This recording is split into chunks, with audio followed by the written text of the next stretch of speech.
Hello, everyone. We haven't met before. I'm the program manager at TomTom Foundation. My name is Ben Wilkes. I want to thank you all for joining us here today. I really appreciate it. This session is called Outside Looking In, Reentry Services as a Doorstop for Equity. And we hope that today's session will address some of the challenges facing returning citizens and how we can all play a role in advocating for those citizens. Today's session is brought to you by CBIL Weekly. We're grateful for their collaboration and support. And the session features three luminaries in this space. I'll list their titles and organizations, and then they'll have an opportunity to introduce themselves in just a moment. But today we have Sheba Williams, the Executive Director of No Left Turns Incorporated out of Richmond, Virginia. Joanne Page, the President and Chief Executive Officer at the Fortune Society in New York City. And Melba Pearson, who is the newly appointed Director of Policy and Programs at the Center for Administrative Justice at Florida International University in Miami. We'll hear a short introduction from Melba in just a moment here, and then she will hand things off to Sheba and Joanne to speak to what their experiences have been in Richmond and New York recently, respectively. And then we'll jump into a panel discussion for about 20-25 minutes to try and peel back the layers. And then we will have a breakout section. If you're able to, we would ask that at that time you turn on your video and mic, and we'll put you into small groups to discuss how some of the ideas shared today can relate to your community. When that time comes, we'll put a survey into the chat, and we hope that you can kind of use that as a note-taking device as you're in those small groups. And then when we return, you'll have an opportunity to share that in the chat, and then you'll have a few minutes before you have to run to complete that survey and send it back to us so we can share some of those ideas with you all and then to our wider summit audience. So with that, I'll pass the mic to Melba, and thank you all again for being here. Well, good afternoon. Hello, everyone, and thank you for that introduction, Ben. My name is Melba Pearson, and I'm honored to serve as the Director of Policy and Programs at the Center for the Administration of Justice at FIU. Previously, I was a prosecutor in Miami-Dade County for close to 16 years, and then I served as the Deputy Director for the ACLU of Florida for 3 years, most notably really working on reentry issues, especially how it intersects with voting. In 2018 in Florida, we passed what was called Amendment 4, which was probably one of the largest reenfranchisement of returning citizens in this country in our history, and probably one of the biggest reenfranchisements short of the passage of allowing women to have the right to vote. But that was not the end of the story. So part of this discussion is going to be talking about not only reentry as a general concept, but also how that intersects with your civil rights and liberties, especially when it comes to voting. We are on the eve, basically, of a huge election here in this country. So what role will returning citizens be able to play in the future of our country? So I am going to first turn this over to Joanne Page, who's going to do the first flash talk. The second flash talk will be by Sheba Williams. They will do some self-introduction during that process as well, but they're going to really examine these issues from the lens of not only their jurisdictions, but the work that they've been doing to make sure that people who are returning back from the criminal justice system are able to get a second chance and are able to fully reintegrate into our communities as full citizens. So now I will hand it over to Joanne Page. Thank you so much. It's great to be with you folks. So I am speaking from the position of CEO of the Fortune Society. We are New York City based in terms of services, but we do advocacy nationwide. And we're a 300-person organization, and about half our staff and a hefty chunk of our management and our board are formerly incarcerated as well. What I want to do is touch on the fact that we are at a cusp period in our country, that what is going to happen in the next month or 2 or 3 is going to determine so much of our future. So I start with the idea of vote as though your life depended on it. These are the things that are at stake right now among bushels of others. Healthcare, voting rights, police brutality, and for this purpose, a return to mass incarceration. I want you to remember that when Jeff Sessions was Attorney General, the instruction he gave was go for the highest charge and the greatest time you can possibly have. And that we're seeing two discussions about the protests that are happening in the city. One is, thank God, we're seeing people of all colors and all ages coming to the street saying murdering somebody by police is not okay. And we're hearing lock them up, it's a riot, it's anarchy. Which road are we going to go on? If we don't determine it, we'll have to live with the consequences. And I just want to put a finger on a couple of different things. The jail populations and the prison populations are pretty much going down across the country right now. And in large part, it's because of COVID. Because jails and prisons are porous, that you can't contain it within those institutions, and the rest of the community is hurt if people get sick here. That's the motivating factor. 40 of the 50 biggest COVID outbreaks in our country happened behind bars. And we're seeing people released, but we're seeing the most needy and high need people released while the services are diminishing. What we're seeing, and I'm looking at it in New York, but it's not over, is we're in an opioid epidemic. We're seeing rises in overdoses. We're seeing people under massive stress as they come out of incarceration. No jobs, no homes, no food, no income. And those stresses, we're seeing a rise in violent crime. We're also seeing losses in the services that people need. The nonprofit sector is the primary place where people get services when they're highest need. And a hefty percentage of the nonprofits in the country are at the edge of going out of business. So this is the call, if you will, to people. What is our community going to look like? Will there be help for people coming out? Will the response to what will be an increase in crime because there's an increase in desperation? Will that response be punishment? Or will it be trying to address some of the underlying causes that made people so desperate? Are we going to see mass incarceration revisited?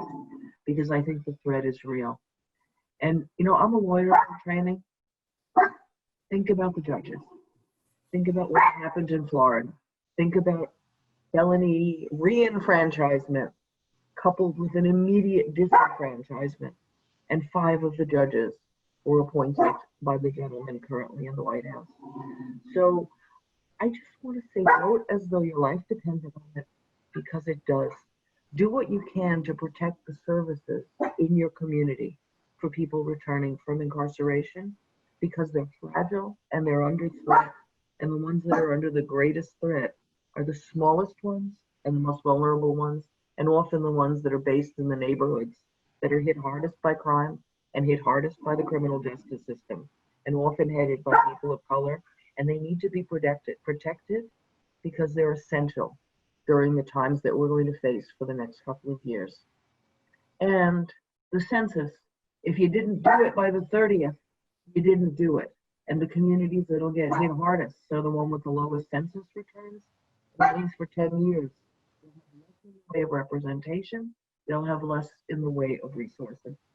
And finally, we have to get people out to vote. People can be despairing and think they don't make a difference, but the one guarantee is that if people don't vote, they have made a difference, and we're going to live with that and the damage it does. So I'm hopeful and I'm terrified, and this is really about whether people show up to have the country we need and want, or give up and let it roll the way it's rolling. Thank you. Great. Thank you so much for that, Joanne. Next, it is Sheba Williams, who's going to share her perspective. Yes, good afternoon, everyone. My name is Sheba Williams. I am the founder and executive director of a reentry organization in Richmond, Virginia called No Left Turns. And I am the co-founder of the Institute of Forgiveness, which tackles our juvenile legal system. So there are 6.6 million Americans who live with a felony conviction. And in 2004, I was wrongfully convicted for a crime that I did not commit. I know a ton of people say that, but I was literally doing my job and working with a coworker who suffered from substance use addiction. She was a functional addict. She committed embezzlement. This was her second offense. And when she got caught, she pointed the finger at me. I hadn't been working at the job for about 2 years. So when the detective approached me, I'm a 19-year-old single mother. I went to the department willingly, and I left out as a convicted felon. I worked, I became self-employed because jobs disowned me. I worked at a hospital for about 10 years. And when they found out I had a conviction, I was released from my employment. I became self-employed as a barber and a stylist at the time. And I started building relationships and talking to so many people. And I realized that there were so many people who lived with this conviction or had family members who had been incarcerated or gone through systems. And that emboldened me to start this organization, because when I looked around Virginia, there were not a lot of organizations that fought for people who had records like myself. And it's been an uphill battle. Having a past conviction is not the cute thing that people want to support. It is not kids and cancer and autism and different things like that. We get so much pushback saying people committed a crime, they should live with it forever. In Virginia, there is no expungement process for people who have convictions. During our special session, which has started last month, we're looking at automatic expungement, but prior to that, you live with this conviction forever. And it comes with the cost of losing your right to vote. Up until about 2010, a lot of people were disenfranchised. And in 2016, our governor at the time proposed reinstating the rights of 231,000 people across Virginia so that they could vote without restriction to owing fines, fees, restitution, and things like that. The other side of the aisle pushed back and took it to the Supreme Court and said, no, they should not have the right to vote. So I'll tell you the history of voting and how people who have records are disenfranchised. In 1901 to 1902, there was a convention held in Virginia that talked about the very intentional way to remove Black people from the roles of being eligible to vote. There were poll taxes, there were restrictions on things like having to own land or having to have served in the military. There were questions that people had to answer about how many jelly beans were in a jar and different things like that. And ironically, if you were Black, you never got the question right. If you were white, you always got it right. So there were very intentional means to keep people from voting. And it was not about public safety. It's never been about public safety. It has always been about economic terrorism. It has always been about keeping people at a certain class level. And that is what we fight against. So fortunately, now in 2020, fines and fees have been removed as a restriction to voting, and not always having to pay all of your fines and fees before you're eligible to vote. Like Joanne said, the census is a very real thing. If you are incarcerated, you are counted in the census so that those jurisdictions can get money and resources for the communities they're in. But if you are incarcerated, you're not allowed to vote. And I will tell you, and I will share with you, people say so many things, but if your vote did not mean as much as it did, we would not as a country fight so hard to keep people from that right to vote. So while we do reentry services for people who are coming home from incarceration and people who have been convicted of felonies, because I'm not a returning citizen. I never went to prison. I never left my community.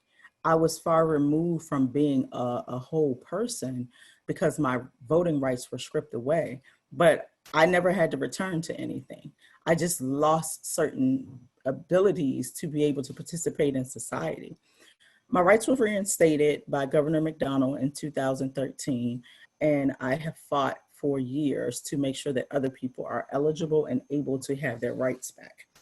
I am working with a coalition of groups in Virginia right now to change the Constitution as it has been enshrined in the Constitution since 1902 to give people who have lost their right, their votes to their votes back. They never should have lost their right to vote in the first place. Felony disenfranchisement has never been about public safety.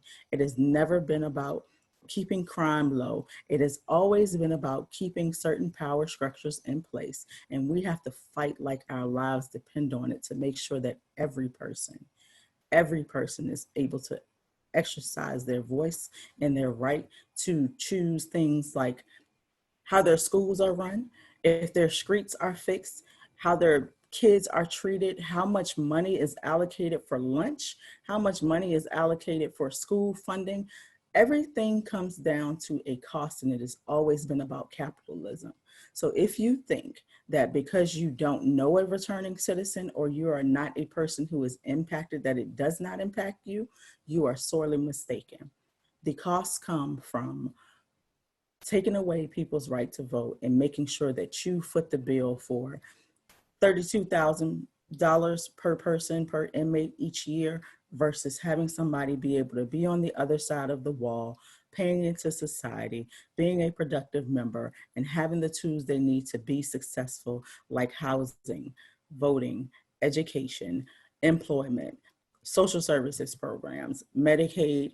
The fight for Medicaid for all was one that was pushed without people who were disenfranchised being able to vote, but it impacted most of those people because we are the ones who are most in the low paying jobs. So that's how No Left Turns kind of got started. We got thrust into the fight in 2016 because Trump happened. And that has kind of followed us for this past 4 years. Restoration of rights and voter registration has been one of our primary focuses, along with making sure that people find employment, have support, find stable and safe and affordable housing, and then get their right to vote back so that they can participate in these systems. Not only because they need to be a part of the process that impacts them, but because they need to serve on juries and run for office so that they can share their experiences and bring empathy to the process. So just like Joanne said, this election is critical, and making sure that the direction of this company remains a democracy and is not taken over by a totalitarian who is destroying the very fabric of what we have gone through for our entire lives. So, you know, that is my short and sweet word of it. Vote, encourage others to vote. Make sure that people are able to get to the polls, get to the mailbox, drop off their ballots, do what needs to be done to make sure that people's voices are heard in this election. And please, please, please focus on local elections just as much as you focus on national elections, because that is where it impacts us the most. Great. Thank you so much for that really poignant description of what's at stake here as we move forward. So let's open it up to our panel discussion. What's going to happen? I'm going to ask a few questions. I'll alternate back and forth between Joanne and Sheba. And yeah, let's really drill down on these issues. So the first question that I'm going to pose to you both is, what infrastructure, if any, exists when it comes to people with felony convictions or people returning from prison? What infrastructure exists to be able to help them, connect them with services, etc.?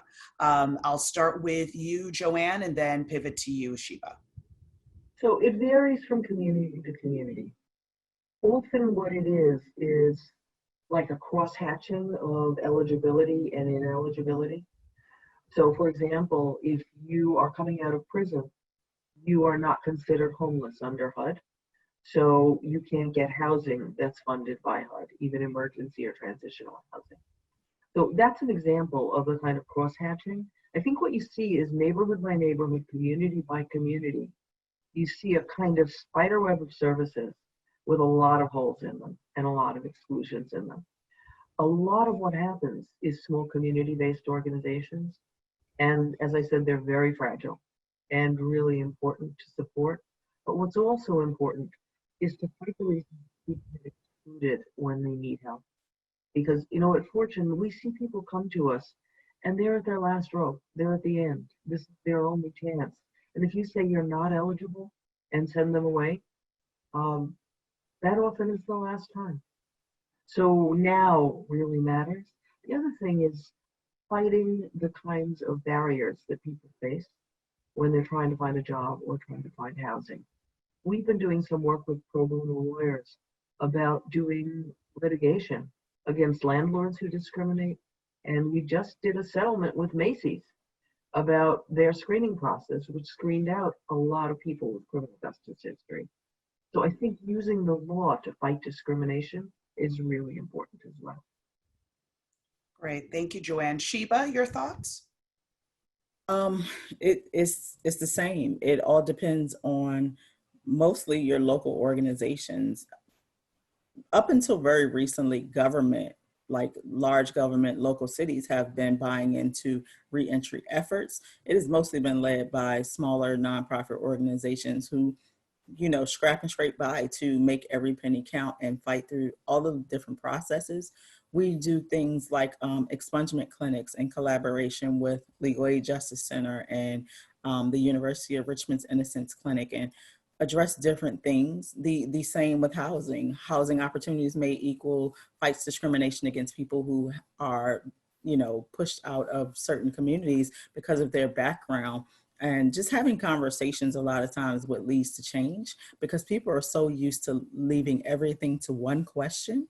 If you've ever been convicted of a felony, that they think that it is imperative that they use that question. It is very much optional and started into place to keep people from being screened out of processes. So, you know, the organizations that get together structurally around the country and fight hardest for people who are returning to make sure that they're able to go to work in different communities and live in certain communities are oftentimes the smaller organizations. You don't see a lot of government buy-in to making sure that people have what they need to be successful. We just started a process in this was July 1st, 2020, where people who had different distribution charges were not eligible to apply for SNAP and different social services programs. They just started allowing people to be able to eat and feed their families on July 1st of 2020. So part of the reenfranchisement of people who have past convictions is hearing stories and having people at the table who can share what these barriers are that have been intentionally put in place over time that have structurally disenfranchised people and their families. Because it's not just one person who suffers when you go to prison or when you're convicted of a crime. It is a whole community. Because if I have a neighbor who is hungry, I have to take the little that I have to make sure that my neighbor is okay. Or we have to worry about if that neighbor will take desperate measures to go rob or steal or, you know, do what they have to do to feed their family. So it becomes a community thing. And I think that is why the smaller organizations are the ones who keep the infrastructure for people who are returning or people who have been past convicted. So then to piggyback on your point, Sheba, why do you think it is that the government hasn't fully bought in to the concept of reentry? I mean, the government completely owns the criminal justice process, right? So from arrest to prosecution to incarcerating or, you know, having someone on supervision. So why are they not buying into the final process, which is bringing people back into the community, especially when that has a direct correlation to public safety? You know, what are your thoughts, Sheba? And then I'll pivot back to you, Joanne, with the same question. So 90% of people who are incarcerated return home at some point. That's 90% of people. That means that about 10% of individuals will die in prison and the remaining will come back to society. Prior to reentry being a thing, because the felony is forever, if we never have an expungement process, that felony is forever. And there was so much money being made off of the labor of people who were incarcerated by large companies like HP and Global Tel and all of Victoria's Secret, all of these different companies were buying into the prison industrial complex. If you follow the money, you will see that now, like the Koch brothers are buying into reentry and things like that, because this is where the shift is going. So it's always been about money. It's always been about making sure that, you know, we make the maximum amount of our dollar off of a person's labor. So where prison was the key, reentry was not. You know, making sure that people stayed at a certain level was not beneficial to companies who could pay a minimum wage of $7.25 and say that we're the only people who are hiring people who have records.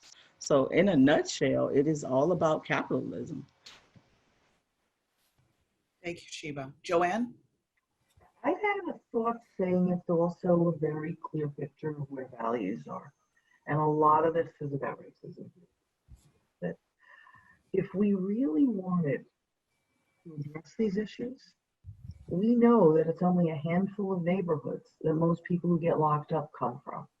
We know that if you really cared, you would invest in the education of little kids. You'd make sure that you didn't have low birth weight babies because you had proper medical care. So the real question is there a willingness to invest in the future, the value, the potential of poor people of color? That largely is the question. And the answer pretty much has been no. And we're willing to pay for incarceration. That's a source of jobs, it's a source of business, it's a source of happiness at punishment. But we've never really been willing to invest in what happens when people come out. And I look at it and I say, it costs more to not invest. It costs more to let reentry drop and wait to see if people come back. It costs lives, it costs future, it costs dollars. Why would we not? But we don't. What I've seen, New York State has closed prisons. There's been no justice reinvestment worth speaking of. We closed the mental hospitals a generation ago, and the follow-up was to have services in the community, and we didn't. And now the same number of people are in prison and jail with mental illness. They are now the large mental health. So I think this is a question of values. And I think it comes back to the vote. Agreed, because that is the next question I was going to ask, which was, power. Yeah, how do we hold elected officials accountable for their lack of support for reentry? And I know, yes, vote, but can we kind of break down the nuances of that? Which public officials are generally involved in this process, and how do we keep the pressure on to make sure that our values are reflected in those who hold power? I'll start actually with Sheba and then go back to you, Joanne. So with restoration of rights, you don't just get your right to vote back. You get the authority to serve on a jury, to run for office, and to be a notary public. It's a whole nother process to go through to get your firearms rights reinstated, but that is also something that comes after you get your civil rights reinstated. So I always encourage people to show up at the General Assembly. Be on the phone and in the email inboxes of people who are already in office. Hold them accountable and hold their feet to the fire when you say, this is a thing that I care about. And this is for anybody. This is not just for returning citizens. This is a thing that I care about. What is your position on it? Will you help me get this changed or done? And when they say yes, and they don't perform, just like any job around the country, it is time to get them out of that seat. Now, if you have to be the one that holds the seat, it's not an easy process. It's not a pretty process, but guess what? You are the most qualified because of your experience. Let them know that we are watching. Gone are the days when General Assembly can meet and show up in session and keep things in private and put all these bills in a block and not explain what the carve-outs are. What are the things that you're taking away and why you're taking them away? We've seen in this pandemic that the government is able to have processes where people are at the table and they give their input, and things have happened and changed because of those processes. We have gone down to Zoom. We've been on Zoom to testify and to say, this is what I care about for my community. It is your responsibility to make this happen, or it is our duty to get you out of the way so that we can make it happen for ourselves. So don't just vote, run, encourage, push other people to be involved, be the change that you want to see. And I know that is an adage that is overused, but this is absolutely detrimental to the changes that we need to see happen in our communities for everybody. Thank you, Sheba. Joanne, your thoughts. So I think that elected officials care tremendously about unemployment when the unemployment in question could be their own. Okay, I think that is the hook. I remember traveling with an elected official, and what she said is, I can be blindfolded in the back of a car, and I will know the voting rate in this neighborhood by how bumpy the road is. And it's that simple. If people exercise political power, they get listened to. And if they don't, they don't. And the amount of energy that's going into disenfranchisement right now is proof how much. So, at Fortune, most of our people that we serve, of the 8,000 people we serve, could vote, right? They're young people with probation cases. They're people who, in New York, if you finished prison, even if you're on parole, you can vote. But the level of hopelessness and sense that it doesn't matter is enormous. So it's about getting people powerful and realizing they have the room to shape what happens to their communities and their families, and to get their families out. And if we don't do it, it's about giving up. It's really about giving up. So then how do we, because I think this is probably the proverbial question, whether you're talking about reentry, criminal justice reform, any of a number of issues. How do we, and especially, and I have to pause and acknowledge the life of Breonna Taylor. I know many of us are very, very, very disappointed, and I'm using that term mildly because it ranges from disappointment to rage to just abject tears, right? But when we see instances like that, people become and feel disenfranchised and disengaged. Because even though you have the ability to vote, you feel that your vote doesn't matter. You feel like, well, I've voted, I've protested, how come nothing's changing? How do we combat that hopelessness narrative and remind people that they are powerful and that they need to stand in the space for the people whose voices cannot be heard because of the fact that they cannot vote or they're in prison or whatever the situation may be? How do we get that message across to people? Joanne, I'll start with you and then I'll go to Sheba. If you look at the presidential election and realize how the country has been changed because of it, and you look at how tiny the margin of votes it was that gave us this president or not, rather than another, and you look what's happening in terms of issues like healthcare and immigration and who we prosecute, and whether the protests are seen as an act of democracy or an act of criminality, a handful of votes gave us that road. So I think looking at history matters. Derek Bell wrote something in his book, Faces at the Bottom of the Well, and he was talking about how people who lived in the southern communities when fighting was happening, not the people who came in and were going away again, but people who were going to raise their kids there and had to have jobs there, and how they were risking everything they had without knowing the outcome. And he said, the one thing we knew is if we didn't fight, we knew the outcome. And if we did fight, there was a chance of winning.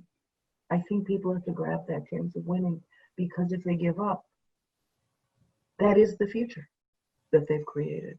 It's about power. Sheba?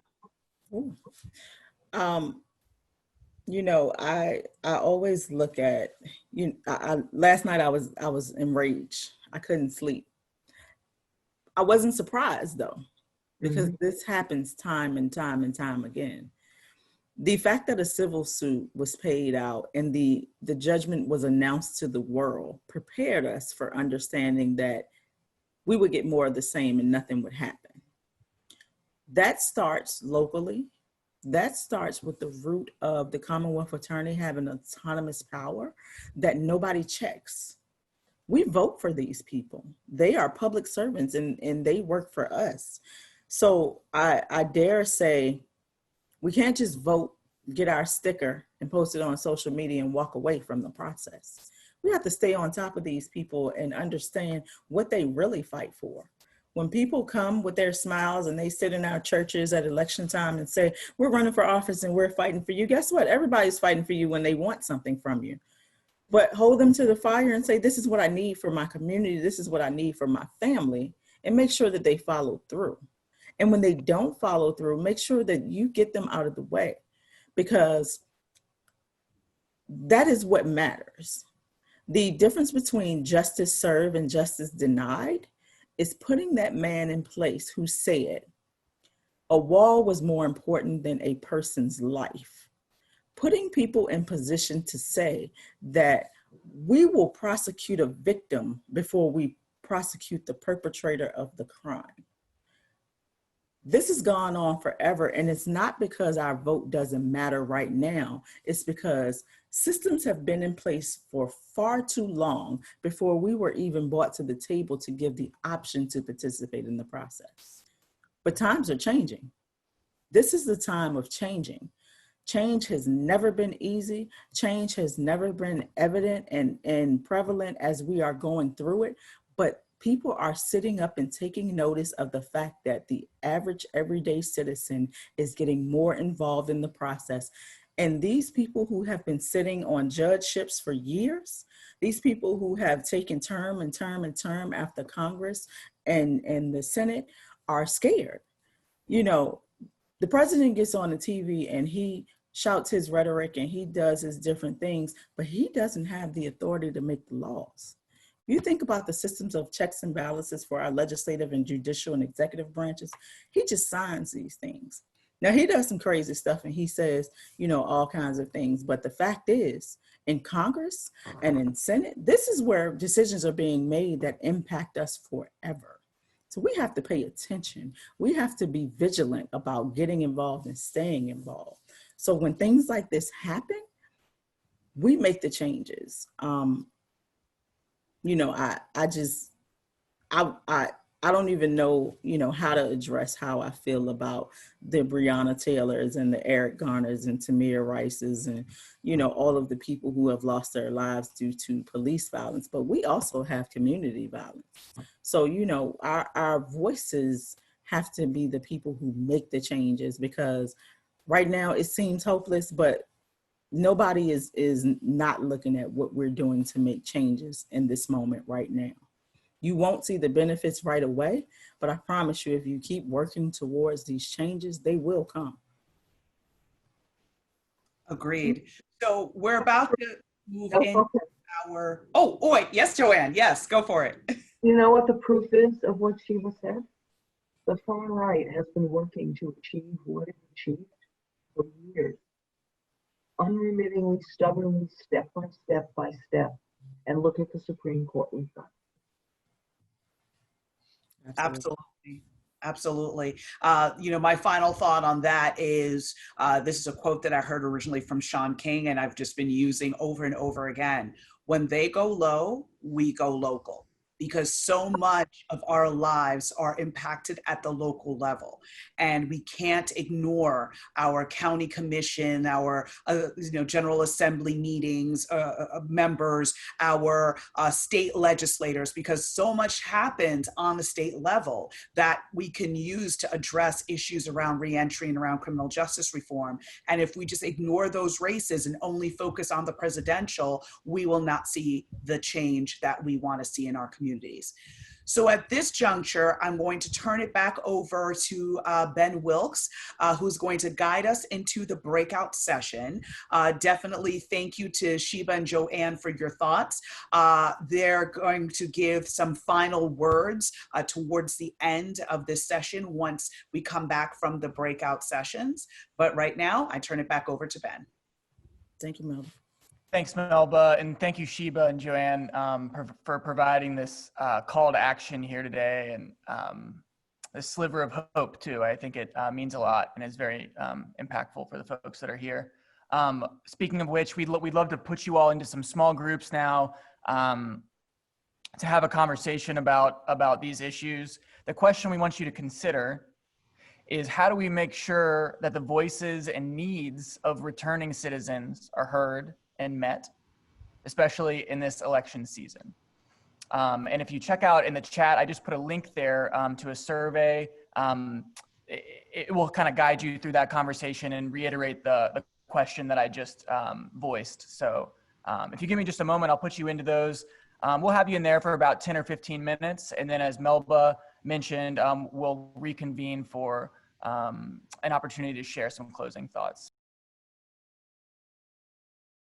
Hey, everybody. Welcome back.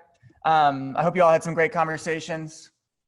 I'm going to put, if you don't already have it, that link to the survey one more time. I'm going to stick around in the room, and we'll put on some hold music, and you all can feel free to hit complete on that survey. We'd really appreciate it to collect some of these ideas. But I wanted to offer Joanne and then Sheba the chance to give a closing thought here before we wrap up. Joanne? Well, I just want to say thank you to the people who've been there in this meeting for caring about this issue. And I want to throw a concept out at you. I try to avoid the term returning citizens because one of the places that is ugliest right now is where criminal justice and immigration overlap. And non-citizens are really struggling now as well. I think the closing thought I want to leave is this is a time to be powerful and fight for justice, because this is a pivotal time in our country's history. And that I love the quote that Melba gave of when they go low, we go local. I think we need to be working nationally and we need to work locally. And people who care make an enormous difference right now. So thank you all, and I'm honored to have been part of this conversation. Appreciate you, Joanne. Well, y'all know I want you to know how much power you have in yourselves.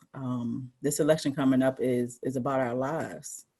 I know that people say this all the time, but like, if you have been paying attention to anything over the past 3 years, you know that this election is about our lives. We have to vote like our lives depend on it, because it does.